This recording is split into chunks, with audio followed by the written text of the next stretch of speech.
जय श्री राधे। आजको पञ्चकर्ममा हजुरलाई स्वागत छ। आज 2083 साल वैशाख 29 गते मङ्गलबार।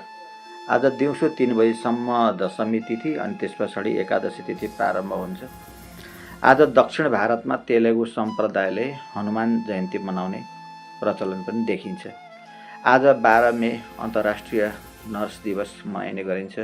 यो अन्तर्राष्ट्रिय नर्स दिवस आधुनिक नर्स सेवाकी संस्थापक फ्लोरेन्स नाइटिङ्गेलको जन्मदिवसको अवसरमा 1965 सनदेखिबाट मनाउन थालिएको हो र आजको दिन जैन सन्त शिरोमणि आचार्य श्री शान्तिसागरजी महाराजको पावन समाधि स्मृति दिवसको रूपमा पनि मनाइने गरिन्छ।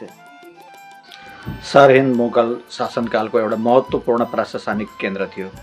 यही स्थानमा गुरु गोविन्द सिंहजीका साहिबजादा बाबा जोरावर सिंह, बाबा फतेह सिंहलाई जिउँदै भित्तामा चुनाएर हत्या गरिएको थियो। यो क्रूर कार्य सरहिन्दका नवाब वजिर खानको आदेशमा भएको मानिन्छ।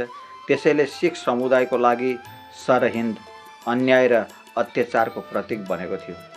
चपडगिरीको युद्ध 1710 चपडगिरी श्री नाम गरेको ठाउँमा बन्दा सिंह बहादुरको सेनाले मुगल सेनासँग भीषण युद्ध गरे र यस युद्धमा वजिर खान मारिएर सरहिन्दमाथि सिखहरूले विजय प्राप्त गरेका थिए र यो विजयलाई धर्मको रक्षा, न्यायको स्थापना, अत्याचारको अन्त र साहिबजादाहरूको बलिदानको सम्मानको रूपमा स्मरण गरिन्छ र आज 12 मईको दिन यो सरहिन्द विजय दिवस पनि धुमधामका साथ मनाइने गरिन्छ।